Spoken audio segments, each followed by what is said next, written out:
planning to go to Baguio by yourself, you can watch this. From Santo Tomas, sumakay lang ako ng van going to Cubao for only 150 pesos. Before the trip, nagbook na ako ng bus ticket online sa Victory Liner for only 1,082 pesos. I chose a first class seat para mas comfortable yung biyahe.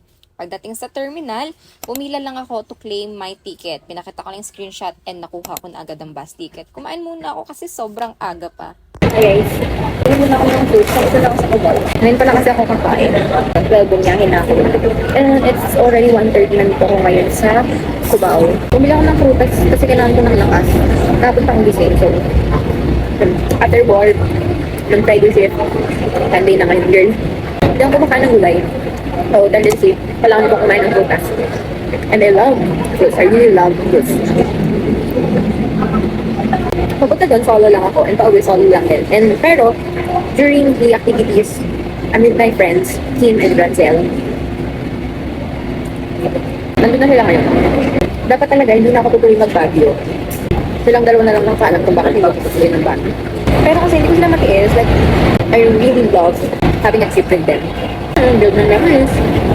Bakit hindi ako sumabay doon sa kanila ng trip? Kasi, maka-out ko lang ng Saturday morning. Tapos, mag-golf sana kami.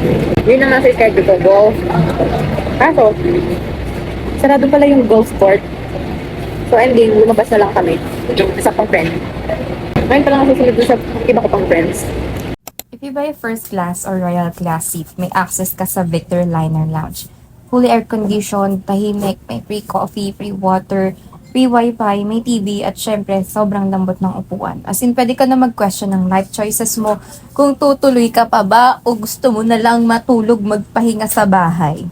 And since 3:15 AM pa nga yung biyahe ko, nagpahinga muna ako sa lounge. Early bird. Pero girl, antok na antok ako. Sa totoo lang. After that, nag-chill lang ako. Konting phone, TikTok, konting pahinga. Tapos ready na rin mentally for Baguio.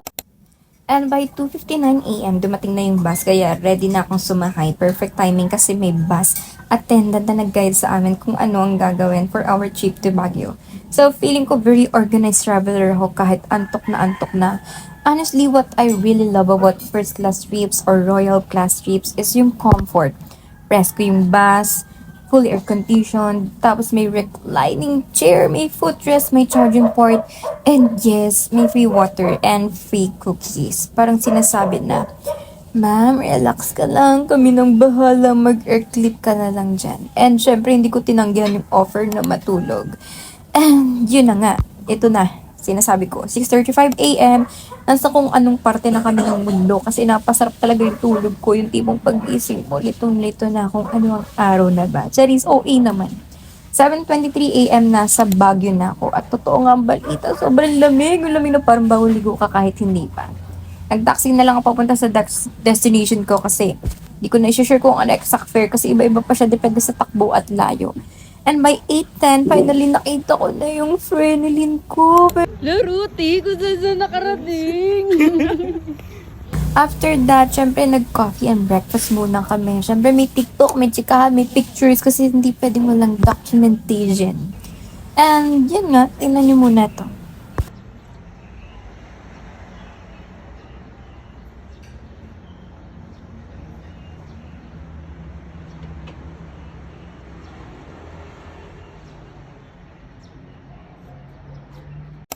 "11 AM, we decided to go to La Trinidad Benguet for strawberry picking.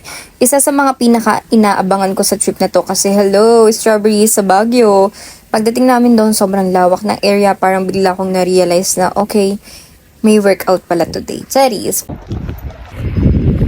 Nasaan tayo ngayon? Nandito tayo ngayon sa La Trinidad sa Benguet. Kasi magana tayo. Strawberry picking. Para akong nasa forevermore. May okay ka lang. Forevermore ba yun? Basta feeling like sa soberano ako that time. 700 pesos per kilo siya and pwedeng solo or group picking. So, ikaw na lang talagang bahala kung gaano karami yung gusto mong iuwi at gaano kasakit yung likod mo after. Charis. Yun nga, habang namimitas kami, mapapaisip ka na lang kung alin ang mas matamis, yung strawberry ba o yung mga effort sa pagpili ng dawan. Charis, ang wag na nga maganto-ganto. May mga staff naman na nag-a-assist at nagtuturo kung alin yung pwede nating pitasin, alin yung hindi, at kung paano pitasin. And after picking, bumili na rin kami ng pasalubong at dito ko na-realize na malaking pagkakamali na hindi ko pa dinamihan kasi mas mura pala dito kaysa sa night market. Bango. Ay, ang cute oh. Guys. Ano na siya? 10 pesos each. Ito, cute. Ah. 2, 3, 4, 5, and this one, 6. 1, 2, 3, 4, 5, 6. Sa La Trinidad. Yan. Goods. Good. Ako din. Yun, lipat sa kanya, lipat sa kanya. Mahal naman. Goods ba? Sulit yung 100. Diba? Ang lasa yung strawberry, diba? Pati sa phone. Diba? Lilipat ko sa'yo, lilipat ko sa'yo. Sulit ng 100. Paano mo nga? Sulat. 10 out of 10. 11. Perfect. After that, pumunta lang kami sa Igorot Stone Kingdom. 130 pesos yung entrance fee and honestly, sulit na siya. Pagpasok pa lang mapapawaw ka na kasi puro stone structures talaga yung paligid. Parang piling mo napunta ka sa isang fantasy village pero imbes na dragons, tape awis yung kalaban. Nag-rent din kami ng cultural attire for 50 pesos. Worth it siya kasi dagdag sa experience, sa pictures, and sa everything else. Yun lang, Charis. Medyo mainit nga lang yung mga oras na to, pero kay rin na yan, ginusto mo yan eh. Tiis tayo dito. Kasi, girl, gala pa more. Pahinga ka na lang pagkatapos kasi nakakapagod siya. Nakakapagod magbaakit pa naog. After that, umuwi muna kami para magpahinga kasi nga, gabi kami gagala. May pupuntahan sana kami ng mga oras na to kaso pagdating namin dun sarado na akala mo malas, hindi naman. Kasi ganun talaga pag nagte-travel kami sa may mga bagay na hindi nasusunod sa plano. At dun ko na-realize na kahit may itinerary ka, hindi masama na mag-adjust. Baka mas may surprise pa na naghihintay sa'yo. So instead, nagsimba muna kami. Perfect timing kasi sa totoo lang, hindi lang katawan ng pagod. Minsan pagod din ang isip at puso. Kaya lang din talaga, thank you Lord, kasi dati pangarap ko lang talaga na makagala sa mga ganitong lugar. Yung tipong sinasabi ko sa sarili ko na sana someday kaya ko rin, sana someday ako naman.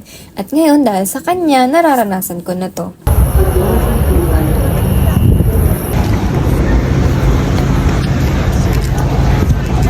Guys! Nakanguna na siya. Pagod na yan.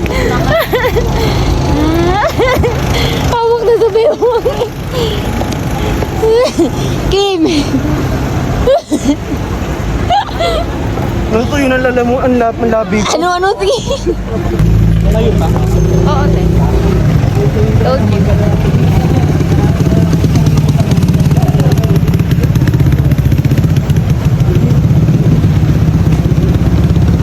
8 minutes pa nakataksi. Maglakad. Paglakad.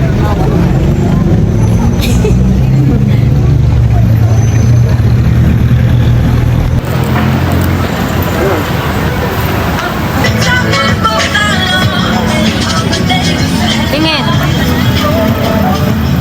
Ako din. Tingin.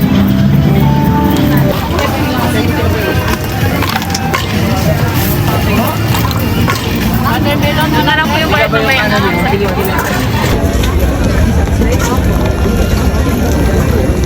Dami na. Ano yung sa'yo? What flavor?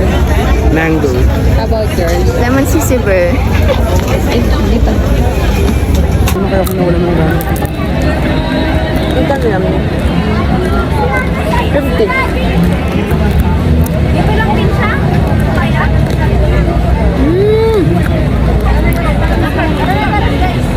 Dahil May masarap yung grapes. Thank you, Kim. Thank you, Grace. Thank you, Kath. Thank you, Grace, for this, my dream bag. Yan. And also thank you, Kath, for this lip balm. And thank you, Grace, for this towel. Hi guys! Thank you dito, Casey. Cute, your favorite color. Look, and thank you, Kim. Look. So cute. Pwede yung pang office and pang gala. And pang date. And thank you! See you on our next trip.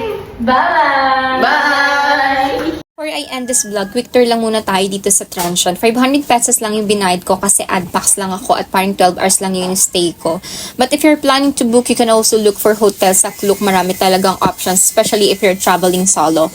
May morning, umuwi na rin ako kasi marami akong racket at errands na nakaschedule. At sa totoo lang, kahit gusto ko pang magstay, kailangan ko ring bumalik sa reality. For anything else, gusto ko lang magpasalamat sa mga simpleng moments na hindi ko talaga inaasahan na mararanasan ko. This trip taught me that it's not about having the perfect plan. It's about enjoying the journey and appreciating the blessing, whether it's big or small. So thank you so much for watching. And I hope this vlog gave you a little inspiration to travel solo or with friends, or at least to try something new. See you on our next trip. Till then, stay safe and keep exploring. Bye! Uwian na.